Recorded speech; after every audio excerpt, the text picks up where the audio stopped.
જય શ્રી કૃષ્ણ પ્રિય દર્શક મિત્રો, મારી આ યુટ્યુબ ચેનલ શ્રી હરિભક્તિ રસમાં તમારા બધાનું હાર્દિક સ્વાગત છે. આજના વિડીયોમાં આપણે મંગળા ગૌરી વ્રત વિશે શ્રવણ કરીશું. શ્રાવણ માસની શરૂઆત થાય ત્યારે ભોલેનાથની પૂરી શ્રદ્ધા ભક્તિથી ઉપાસના પૂજા કરવામાં આવે છે. ભોલેનાથની ઉપાસના કરવા માટે શ્રાવણ મહિનો ખૂબ જ શુભ માનવામાં આવે છે. શ્રાવણ માસમાં દરેક સોમવારે વ્રત રાખવાનો નિયમ છે. વ્રત કરનાર વ્યક્તિ દર સોમવારે ભગવાન શિવની પૂજા કરે છે, વ્રતનો નિયમ લે છે. જે રીતે શ્રાવણ મહિનાના સોમવાર ભગવાન શિવને સમર્પિત છે, એ જ રીતે શ્રાવણ મહિનાના પ્રત્યેક મંગળવાર માતા ગૌરીને સમર્પિત છે. શ્રાવણ માસના દરેક મંગળવારે માતા ગૌરીનું વ્રત રાખવામાં આવે છે. આ દિવસે માતા ગૌરીની પૂજા કરી અને વ્રત રાખવાનું શુભ માનવામાં આવે છે. આ વ્રત દરમિયાન દેવી પાર્વતી તથા ભગવાન શિવની પૂજા કરવી ખૂબ જ ફાયદાકારક છે. એટલે કે સોમવાર તેમજ મંગળવારે મહાદેવની પૂજા કરવાનો નિયમ છે. સાથે જ પાર્વતી માતાની પૂજા કરવાનો પણ નિયમ છે. ધાર્મિક માન્યતાઓ અનુસાર મંગળા ગૌરી વ્રત રાખવાથી વૈવાહિક જીવન સુખી રહે છે. વૈવાહિક જીવનમાં ચાલી રહેલી સમસ્યાઓ પણ દૂર થાય છે. આ વ્રત અપરિણીત સ્ત્રીઓ પણ કરી શકે છે. મંગળા ગૌરીનું વ્રત અપરિણીત સ્ત્રીઓ પોતાને સારો વર મળે તે માટે કરે છે. આથી મંગળા ગૌરી વ્રત અપરિણીત અને પરિણીત બંને સ્ત્રીઓ કરી શકે છે. એવું માનવામાં આવે છે કે મંગળા ગૌરી વ્રત રાખવાથી પતિની આયુ લાંબી થાય છે અને વૈવાહિક જીવન પણ સુખી બને છે. વૈવાહિક જીવનમાં જે પણ અવરોધો, મુશ્કેલીઓ આવતી હોય તે દૂર થઈ જાય છે. તેમજ જેઓના લગ્ન નથી થતા એવી સ્ત્રીઓએ પણ આ વ્રત રાખીને સારા વરની કામના કરવી જોઈએ. શ્રાવણ મહિનાના દરેક મંગળવારે મંગળા ગૌરી વ્રત રાખવામાં આવે છે. આ વ્રત મંગળવારે કરાતું હોવાથી આ વ્રતનું નામ મંગળા ગૌરી નામ આપવામાં આવ્યું છે. આ વ્રત વ્યક્તિના લગ્નમાં આવતા વિઘ્નો દૂર કરે છે અને વિવાહિત લોકોના દાંપત્ય જીવનને સુખી બનાવે છે. ધાર્મિક માન્યતાઓ અનુસાર આ વ્રત કરવાથી વ્યક્તિની કુંડળીમાં રહેલા મંગળ દોષનો પ્રભાવ ઓછો થઈ જાય છે. જેના કારણે લગ્નમાં મોડું થવું કે વૈવાહિક જીવનમાં આવી રહેલી દરેક પ્રકારની મુશ્કેલીઓ દૂર થઈ જાય છે. હવે આપણે જાણીશું કે મંગળા ગૌરી વ્રત ક્યારે શરૂ થશે તથા કેટલા દિવસ આ વ્રત કરવાનું હોય છે અને ક્યારે પૂર્ણ કરવાનું હોય છે તથા પૂજન વિધિ શું છે તથા મંગળા ગૌરી વ્રતની કથા શું છે, એ બધું જ આપણે આગળ વિડીયોમાં જાણીશું. તો વિડીયો અંત સુધી શ્રવણ કરતા રહેજો. મંગળા ગૌરી વ્રત શ્રાવણ માસના પ્રત્યેક મંગળવારે કરવામાં આવે છે. જ્યારે શ્રાવણ માસ શરૂ થાય ત્યારે પ્રથમ જે મંગળવાર આવે છે ત્યારે વ્રત શરૂ કરવું તથા જ્યારે શ્રાવણ મહિનો સમાપ્ત થવા આવે ત્યારે જે અંતિમ મંગળવાર હોય ત્યારે આ વ્રત કરવું. ત્યાં સુધી જેટલા પણ મંગળવાર આવે એ બધા જ મંગળવારે મંગળા ગૌરીનું વ્રત કરવું. વર્ષ 2026માં શ્રાવણ માસનો પ્રથમ મંગળવાર 18 ઓગસ્ટે આવે છે. તેથી આ દિવસથી જ તમારે વ્રત શરૂ કરી દેવું. પ્રથમ મંગળવારથી જ મંગળા ગૌરીનું વ્રત શરૂ કરી દેવું જોઈએ અને જ્યારે અંતિમ મંગળવાર આવે ત્યારે આ વ્રતનું સમાપન કરવું જોઈએ. હવે આપણે મંગળા ગૌરી વ્રતની વિધિ વિશે શ્રવણ કરીશું. મંગળા ગૌરી વ્રત કરનાર વ્યક્તિએ બ્રહ્મ મુહૂર્તમાં ઉઠી સ્નાનાદિ કાર્ય પતાવી સ્વચ્છ કપડાં પહેરવા. આ દિવસે લાલ રંગના જ કપડાં પહેરવા જોઈએ. ત્યારબાદ સૂર્યદેવને અર્ઘ્ય આપવું. અને તમારા આખા ઘર તથા પૂજા ઘરને સ્વચ્છ કરવું તથા ગંગા જળ છાંટી પવિત્ર કરવું. ત્યારબાદ તમારા ઘરના આંગણાને પણ સાફ કરી રંગોળી પૂરવી. ત્યારબાદ તમારા ઘરના મંદિરમાં એક બાજટ પર લાલ રંગનું કપડું પાથરવું. તેના પર માતા મંગળા ગૌરીની પ્રતિમા અથવા તો ફોટાની સ્થાપના કરવાની અને ધૂપ કરી દીપ પ્રગટાવવું. ત્યારબાદ વ્રતનો સંકલ્પ લેવો. માતા ગૌરીની મૂર્તિને સૌપ્રથમ ગંગાજળથી અભિષેક કરવો. ત્યારબાદ પંચામૃતથી સ્નાન કરાવવું. ત્યારબાદ ફરીથી શુદ્ધ જળથી સ્નાન કરાવવું. માતાજીને વસ્ત્રો અર્પણ કરવા. તેમને કંકુ, અક્ષત, અબીર, ગુલાલ, સિંદૂર અને ફૂલો અર્પણ કરવા. માતાજીને 16 શૃંગારની વસ્તુ અર્પણ કરવી અને ધૂપ કરી દીપ પ્રગટાવવો. માતાજીની આરતી કરવી. ત્યારબાદ માતાજીને ભોગમાં સૂકા મેવા, ફળ, મીઠાઈ, નાળિયેર વગેરેનો ભોગ ધરાવવો અને માતાજીનો થાળ ગાવો અને તેમની પૂજા કરતી વખતે તેમના મંત્રનો જપ કરવો. માતા મંગળા ગૌરીનો મંત્ર છે ઓમ ગૌરી શંકરાય નમઃ. આ મંત્રનો તમારે સતત જપ કરવો અને આ મંત્રનો જપ તમારે આખો દિવસ પણ કરવો. માતાજીનું આખો દિવસ નામ જપ કરવું. પૂજા પતે ત્યારબાદ તમારે આ વ્રત નિમિત્તે જે કથા છે તે ખાસ વાંચવી અથવા શ્રવણ કરવી. ત્યારબાદ તમારે પ્રસાદ ગ્રહણ કરવો અને પ્રસાદ અડોશ પડોશમાં વહેંચી દેવો. આ રીતે દરેક મંગળવારે જ્યાં સુધી શ્રાવણ માસના મંગળવાર હોય ત્યાં સુધી પ્રત્યેક મંગળવારે આ જ રીતે પૂજા પાઠ કરી અને વ્રત કરવું.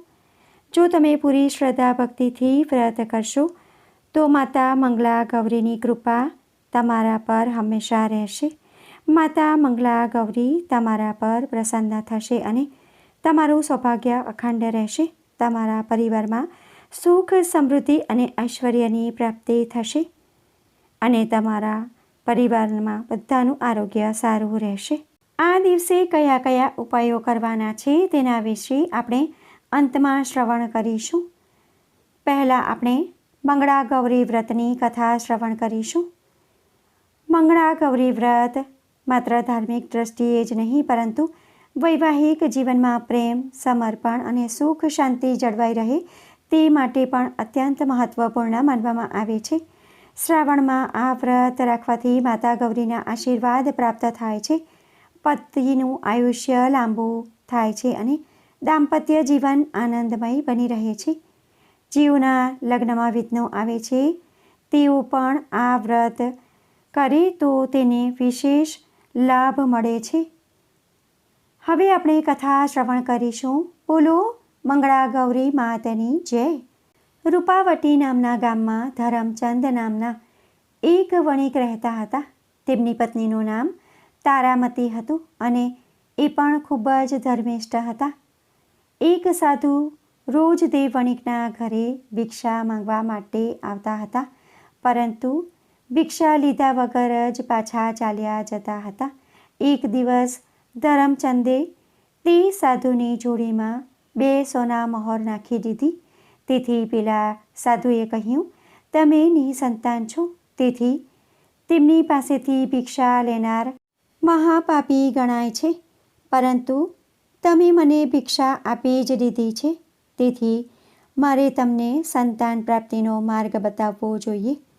તેથી તમે પૂર્વ દિશામાં એક ઘોર જંગલમાં માતા પાર્વતીજીનું મંદિર છે, તો ત્યાં જઈને તમે માતા પાર્વતીજીની પૂજા કરીને તેમને પ્રસન્ન કરો.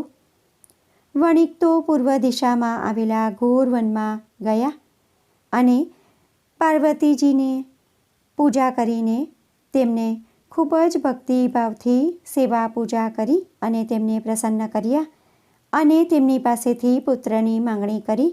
ત્યારે માતા પાર્વતીજીએ કહ્યું કે હે વણિક, સામે જે આંબો દેખાય છે એ આંબાની કેરી તારી પત્નીને ખવડાવજે. તેથી એ પુત્રની માતા બનશે. વાણિયાએ તો આંબા પર પથ્થર ફેંકવા માંડ્યા. એ પથ્થર તે આંબા નીચે બિરાજેલા ભગવાન ગણેશ પર પડતા હતા. છેવટે કેરી પડી. વણિક એ કેરી લઈને ચાલવા માંડ્યા ત્યારે ભગવાન શ્રી ગણેશે તેને શ્રાપ આપી દીધો કે હે મૂર્ખ વણિક, તારા સ્વાર્થ માટે પથ્થરનો માર મેં ખાધો છે, તેથી તારો પુત્ર 21મા વર્ષે મૃત્યુ પામશે. ધરમચંદે ઘરે આવીને પોતાની પત્નીને સર્વ હકીકત કહી સંભળાવી અને જેવા આપણા નસીબ તેમ કહીને તારામતીએ કેરી ખાધી. પૂરા 9 માસે તેમને ત્યાં દેવ જેવા પુત્રનો જન્મ થયો. તેનું નામ રૂપચંદ પાડવામાં આવ્યું. રૂપચંદ 18 વર્ષનો થયો ત્યારે તો તે સર્વ વિદ્યામાં કુશળ થઈ ગયો. આ બાજુ વાણિયો તથા તેની પત્ની પુત્રની ચિંતામાં ખૂબ જ ઉદાસ રહેતા હતા. ભગવાન શ્રી ગણેશનો શ્રાપ કોઈ કાળે મિથ્યા થાય તેમ નહોતો. 21મા વર્ષે પુત્રનું મોત નક્કી હતું. એક દિવસ રૂપચંદ તેના મામા જીવરામ સાથે વેપાર ખેડવા નીકળ્યો. મામા પણ પોતાના ભાણેજની મૃત્યુની વાત જાણતા હતા. ફરતા ફરતા મામા ભાણેજ મંછાવટી ગામમાં આવ્યા. પાદરે ટીમણ કરવા બેઠા. ત્યાં આગળ એક સરોવર હતું અને તે સરોવરના કાંઠે દીપા અને રૂપા નામની 2 સખીઓ વાત કરતી હતી. રૂપા, તું મંગળા ગૌરીનું વ્રત જરૂર કરજે. જે સ્ત્રી આ વ્રત કરે છે તેનો સુહાગ અમર રહે છે. હું તો દર વર્ષે આ વ્રત કરું છું. મામાએ આ વાત સાંભળીને વિચાર્યું કે જો આ છોકરી સાથે ભાણાના લગ્ન થાય તો તેનો મૃત્યુ યોગ ટળે. આવો વિચાર કરી મામાએ ભાણાને કહ્યું કે ચાલ ગામમાં એક આંટો મારી આવીએ. મામા ભાણેજ બંને ગામમાં આવ્યા. મામાએ તો દીપાના પિતાનું ઘર શોધીને તેમના ઘરે ઉતારો કર્યો અને ત્યાં શિરામણ કર્યું. ત્યારબાદ મામાએ ધીરે ધીરે પિતાજીને પોતાના ભાણાની સગાઈ બાબત વાત કરવા માંડી. દીપાના પિતાને તો ઘર બેઠા ગંગા જેવી વાત થઈ ગઈ. રૂપચંદ પોતાના નામને અનુરૂપ સોહામણો અને રૂપાળો હતો અને આવો રૂપચંદ જેવો સોહામણો જમાઈ અને આવા સારા સગા મળતા હોય તો શું વાંધો હોય. મામા પોતાના ભાણેજને લઈને ઘરે આવ્યા અને પોતાના બહેન બનેવીને બધી વાત કરી સંભળાવી અને ખૂબ જ ધામધૂમથી માગસર સુદ ત્રીજના દિવસે લગ્ન કર્યા. દીપા તો પરણીને સાસરે આવી. લગ્નની પહેલી રાતે શયનખંડમાં સૂતી હતી. ત્યાં જ તેજના અંબાર સમા મંગળાદેવી મા સપનામાં આવીને તેને કહેવા લાગ્યા, જાગ દીકરી જાગ, ટૂંક સમયમાં જ એક નાગ તારા પતિને કરડવા આવશે અને જો તારો પતિ મૃત્યુ પામશે તો તેનું કલંક મને લાગશે. તેથી 1.25 મણ દૂધ ભરેલા માટલામાં 1.25 શેર સાકર નાખીને એ માટલું તારા પતિના ઢોલિયા પાસે મૂકજે. દૂધ પીતા જ તે સાપનો ક્રોધ શાંત થઈ જશે અને એ ખાલી માટલામાં બેસી જશે. ત્યારબાદ તું પહેરેલો સાડલો ઉતારી માટલાનું મોઢું ઢાંકી દેજે અને સવારે માટલું ઉતારી સાસુને આપી દેજે. અને જો આમાં કાંઈ ભૂલ થાય તો તેમાં તું જવાબદાર, પછી મને દોષ દઈશ નહીં. સ્વપ્ન પૂરું થતાં જ દીપા તો એકદમ જાગી ગઈ. એને ખાતરી થઈ ગઈ કે પોતે કરેલા વ્રતના પ્રતાપે જ મા મંગળા ચેતવવા આવ્યા હતા. એણે તરત જ 1.25 મણ દૂધ મંગાવીને એક માટલામાં ભર્યું અને તેમાં 1.25 શેર સાકર નાખી અને તે માટલું પતિના ઢોલિયા પાસે મૂકી દીધું. સમય થતાં એક સર્પ ફૂફાડા મારતો આવ્યો, પણ મીઠું દૂધ પીતા તે શાંત થઈને માટલામાં બેસી ગયો અને તરત જ દીપાએ પહેરેલો સાડલો ઉતારીને તે માટલાનું મોઢું બાંધી દીધું. સવારે એ માટલું સાસુને આપ્યું અને બધી વાત કરી. સાસુએ તો હરખાઈને માટલું લીધું અને સર્પને નદી કિનારે છોડી મૂક્યો. ગામમાં આ વાત ફેલાતા સૌ સ્ત્રીઓ આ વ્રત કરવા લાગી. હે મંગળામાં, તમે જેવા દીપાને ફળ્યા તેવા સર્વ સુહાગન સ્ત્રીને ફળજો. આ વ્રત કરનાર, કથા વાંચનાર, લખનાર, સાંભળનાર દરેકને ફળજો. જય મંગળા માતા. તો ભક્તો, આ હતી મંગળા ગૌરી વ્રતની કથા. હવે આપણે આ દિવસે કયા ઉપાયો કરવાના છે, શું કરવું શું ન કરવું, એ બધું જ આપણે શ્રવણ કરીશું. મંગળા ગૌરી માતાનું વ્રત મંગળવારે આવતું હોવાથી આ દિવસે પવનપુત્ર હનુમાનની પણ પૂજા કરવાની. હનુમાન દાદાના પાઠ કરવા, હનુમાન ચાલીસાનો પાઠ કરવો. જો કુંડળીમાં મંગળ હોય તો મંગળ દોષ બને છે. તેથી મંગળવારના દિવસે મા મંગળા ગૌરીના વ્રતની સાથે હનુમાનજીની પણ ખાસ પૂજા કરવાની. હનુમાનજીના ચરણોમાં સિંદૂર લઈ કપાળ પર તેનું તિલક લગાવવું જોઈએ. મંગળા ગૌરી વ્રતના દિવસે શુદ્ધ અને શાકાહારી ભોજન ગ્રહણ કરવું જોઈએ. આ દિવસે માંસાહારી ભોજન અને તામસિક ભોજન ગ્રહણ ન કરવું જોઈએ. મંગળવારે મીઠાઈ અર્પણ કરવાથી મંગળ શુભ બને છે. મંગળવારના દિવસે 2 મુઠ્ઠી મસૂરની દાળ લાલ કપડામાં બાંધીને ગરીબને દાન કરવી જોઈએ.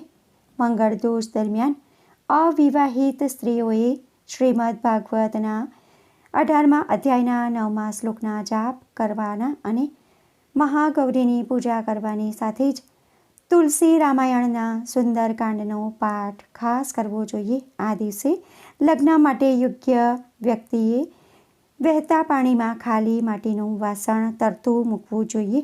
મંગળા ગૌરી વ્રતના દિવસે ઓમ ગૌરી શંકરાય મંત્રનો જાપ ખાસ કરવો જોઈએ. કુંડળીમાં મંગળની સ્થિતિ નબળી હોય તો લગ્નમાં વિલંબ થાય છે. મંગળા ગૌરી વ્રતના દિવસે ગરીબ અથવા જરૂરિયાતમંદને મસૂરની દાળ અને લાલ રંગના કપડાનું દાન કરવું. આમ કરવાથી મંગળની સ્થિતિ મજબૂત થશે અને જલ્દી લગ્નની સંભાવનાઓ બની રહેશે. આ દિવસે તમારે ગરીબને યથાશક્તિ અન્નદાન, વસ્ત્રદાન, ધનનું દાન અને જળનું દાન ખાસ કરવું અને તમે અનાજનું દાન પણ કરી શકો છો. આ દિવસે તમારી ગાયને ઘાસ, રોટલી અને ગોળ ખાસ ખવડાવવો જોઈએ. વ્રતના દિવસે ક્રોધ ન કરવો, કોઈને અપશબ્દો ન બોલવા, કોઈનું ભૂલથી પણ અપમાન ન કરવું જોઈએ, કોઈની નિંદા ન કરવી જોઈએ અને ઘરમાં શાંતિનું વાતાવરણ રાખવું. શક્ય હોય એટલું ભગવાનનું નામ જપ કરવું. તો ભક્તો, આજના વિડીયોમાં આપણે મંગળા ગૌરી વ્રત કયા દિવસે કરવું અને પૂજાવિધિ કેવી રીતે કરવી, આ દિવસે શું કરવું શું ન કરવું અને આ દિવસે કયા કયા ઉપાયો કરવા, આ દિવસ નિમિત્તે કથા શું છે તે બધું જ આપણે જાણ્યું છે. આશા કરું છું કે વિડીયો તમને પસંદ પડ્યો હશે. જો તમને વિડીયો પસંદ પડ્યો હોય તો વિડીયોને લાઈક કરી બીજા લોકો સુધી વિડીયોનો પ્રચાર કરજો, જેથી બીજા લોકો પણ શ્રવણ કરી શકે અને તે પુણ્યના પણ તમે ભાગીદાર થાવ.